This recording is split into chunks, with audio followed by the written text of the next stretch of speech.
Hello everyone, my name is Gabriel for hotcars.com, and today you find me in a very windy day out in the Florida Everglades. But I'm not complaining because I've got this with me, the 2021 GMC Yukon AT4. Now we're going to go over all of the improvements GMC made with this brand new generation of the Yukon, as well as what makes the AT4 particularly special, which is an off-roading trim. Now, our specific tester has a bunch of interesting tech inside that would make this a great daily driver SUV. So we're gonna go over all of that. But before we dive into that, I wanna make sure you guys like this video and subscribe to the channel because it helps us out a ton. Now, with that out of the way, let's dive in.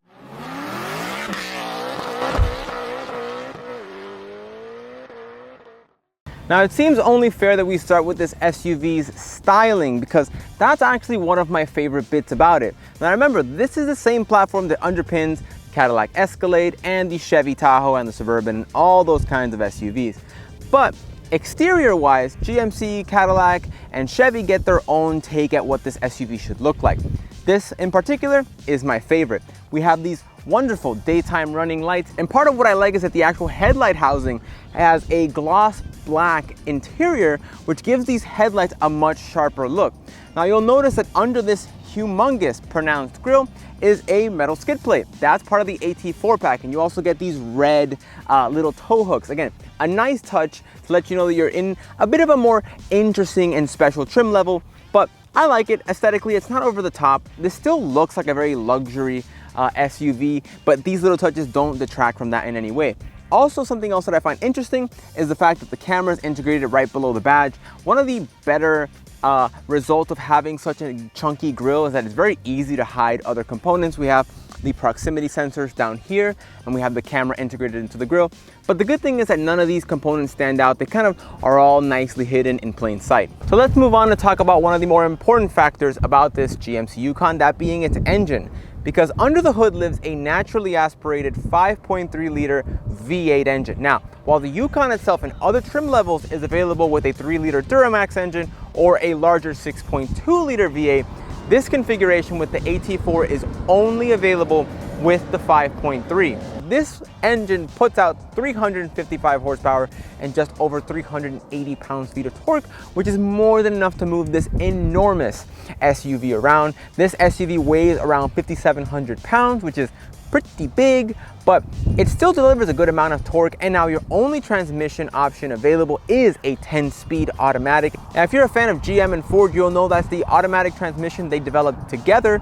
And as a result of that extensive research and development fund, the transmission itself works excellently. Now, I want to draw your attention to these chunky off-roading tires and these wheels, which are unique to the AT4. What I like about them is the fact that they don't make a whole lot of noise on the road and compromise that comfort and quietness that you come to expect from the Yukon just by giving you a little bit of that off-roading prowess when you want it. But again, overall, I think they look great. They are black with silver accents. I know that's hard to tell, but even in this sort of nice and dusty state, which is what you should be, you know, how it should be given that it is an off-roading SUV, again, they still look really nice. I like the fact they're the right size.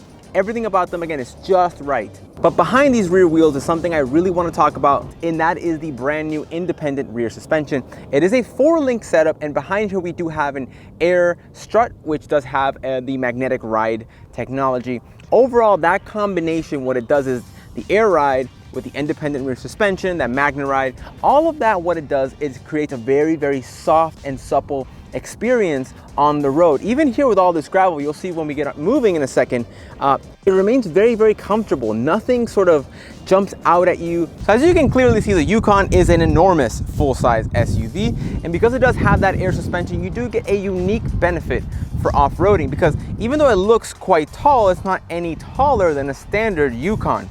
In fact, that's a bit of visual trickery with this front bumper, which gives you a greater angle of approach. It's a little shorter than that of a standard Yukon, and that's kind of the effect that you're getting there. But overall, it's the same height. However, when you do put it in 4-wheel drive low and you engage the off-roading mode, you can raise the suspension an additional 2 inches if you want that extra ground clearance. But this is already a very tall SUV, so you would only really need that extra ground clearance in case you're going into a very, very difficult off-roading situation. So moving right along to the Yukon's rear end, because again, the tail lights, everything here is very simple. I understand that it's hard to see because of the dust from all this gravel, but that just shows you that it's performing really, really well. We've been having a good time out here today. But overall, the taillights, the whole rear end of this truck, again, is very simple, very refined. It doesn't stand out, but it does have a very, very nice and muscular appearance. Now you'll notice that unlike some other trim levels of the Yukon, this one does not have the quad exhaust tips, and that is as a result of having that 5.3 liter V8, not the 6.2. Again, you don't have any optional extras in terms of exhaust for this particular version, and that also helps your departure angle when off-roading. You don't want anything really hanging down low like a big exhaust system. So moving swiftly over to the interior, we're gonna start with this 10.2 inch touchscreen display, which again is very good, very big. Now, a couple of things. I want to note that this one does have the technology pack, which gives you wireless charging for your phone, and you get wireless Apple CarPlay and Android Auto as well. But before we dive into all the little nitty gritty of the tech features, I want to show you something really, really interesting with this SUV, and that is its camera system. Because if I go in this menu, I can hit home, swipe over to the camera. Now from the cameras, I have a couple of different views. Now I have a forward-facing camera, as well as a rear-facing camera. I also have side view cameras. Now, something that I find really interesting is how useful this is when parking. Keep in mind, this is a very large SUV, but parking it into spots, being able to see that line clearly defined where you're actually in the spot, very, very useful. You can have it to the front, and you can have it for the rear as well. Now, additionally, if you are going to tow with this vehicle, you can have a camera that faces directly down, so where you're going to try to meet up that hitch with your trailer, very, very easy. Also, you have a towing view. Let's say if we're looking at the rear camera, there's a bunch of towing options here for your camera settings, but you do also have a 360-degree camera. All right, everybody, welcome to the interior of the 2021 GMC Yukon AT4. And that's kind of what I want to talk about right now, and that is the price, because I have the sticker for this full-size SUV, which as tested comes out to $75,455. But keep in mind that this truck does have a base price of $64,000. Now the AT4 pack, the off-roading pack alone is $9,145. Now I did kind of want to come out here to test a couple things specifically, namely that air suspension, because it is extremely comfortable on the road, but I wanted to see how it kind of performs once the going gets a little bit more rough. Now this is just gravel. It isn't anything super tough or anything out of the capabilities of what this SUV can do, but I just kind of didn't want to get stuck on the road doing that sort of review. And out here, I've got to say it's really, really good. Now I know this isn't a major concern in case you're buying a V8, but this one does have cylinder deactivation, which allows you to save a ton of money on gas. Now, again, it's not hybrid MPG, but it's been fairly good. Now, the average, as stated by GM, is 18 MPG average, and I've been averaging exactly that, 18.2 MPG over a distance of 480 miles in the week or so that I've been driving this SUV. And during that time, I've grown very, very fond of it. The driving position is absolutely excellent.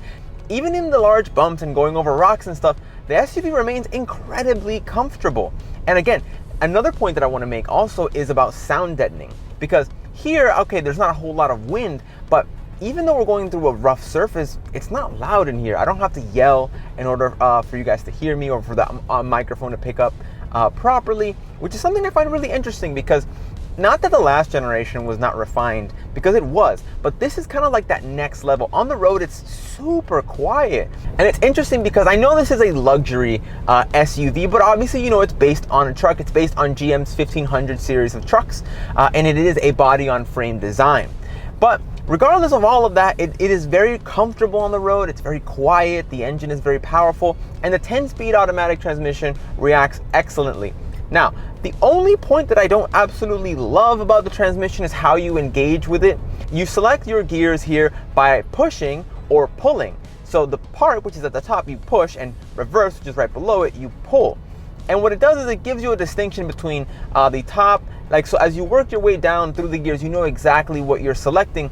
Now, it is a little unusual to use, and again, I don't love it simply because I just find myself getting a little confused with it, but I do have to, you know, sort of think about that if someone is dealing with this on a daily basis, they'll probably become used to it and enjoy the fact that there isn't like a selector kind of taking up extra space. Now, as we come down this little hill here, I wouldn't call this off-roading, but you know, we're coming down this little hill. Again, out in the Florida Everglades. It looks like it's about to rain, which should get very interesting and muddy. And I want to say, over these bumps out here, this thing feels so incredibly composed. Now you can see there's a lot of movement going around, but I'm not uncomfortable. Nothing that I'm doing here that is sort of offsetting my ride experience. I do have my cooled seat going on, you know.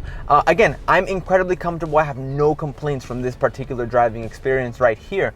And the best part is that even though like we have the magnetic air ride suspension working out here to kind of keep me very comfortable, on the road it does tighten up a little bit to eliminate a little bit of body roll. So I'm not saying it's like a sports car by any means. Obviously it's an enormous SUV, but it does tighten up a little bit where traditional suspension, it simply just can't keep up. But again, I cannot reiterate how much of an upgrade this is over the previous generation. Now I guess we should talk about the various driving modes and the off-roading settings we have on board, because we do have four-wheel drive high, four-wheel drive low, and obviously we have rear-wheel drive. Now, if you want to get into that off-roading mode and raise the suspension as high as it goes, you're going to want four-wheel drive low. That's what gets you those extra 2 inches of ground clearance, which again, are not going to make a huge difference given how tall this SUV already is. But you do have them there if you want to, but keep in mind that you have to be in that mode. No SUV is perfect, and neither is this one. Now, if you are coming from a smaller vehicle and you want to look at the Yukon, again, you're getting into a big SUV, just know that. On the road, it can be a little difficult to position, especially when there are other cars, because you are in such a big vehicle. Now, I live in Miami and there's a bunch of traffic here, so in traffic scenarios where there's a bunch of cars cutting lanes in and out, you can't help but feel like you're in a very, very large vehicle. And remember, this isn't even the XL. You can go larger than this. But again, that was my impression driving this thing around. It feels enormous. And on the plus side, that does carry into the interior because you have a ton of space. But just keep in mind that parking this thing around and sort of maneuvering it in tighter scenarios or in heavy traffic scenarios with a lot of cars can be a little daunting. But again, that could be something that it just takes a little bit of getting used to. So there we have it, the 2021 GMC Yukon. And I want to end by saying that this is such a well-rounded SUV. Now we know that the Yukon has been that for many, many generations, but this one, all of the main key components of what you'd want a full-size SUV to excel at, this one does. It's comfortable, it's quiet, it's spacious, it's powerful, the transmission is smooth. All in all, it sort of fades into the background and lets you do basically whatever you want. And specifically, this AT4 model allows you to be comfortable on the road on a daily basis, but you can also come out here and have some fun without any major drawbacks.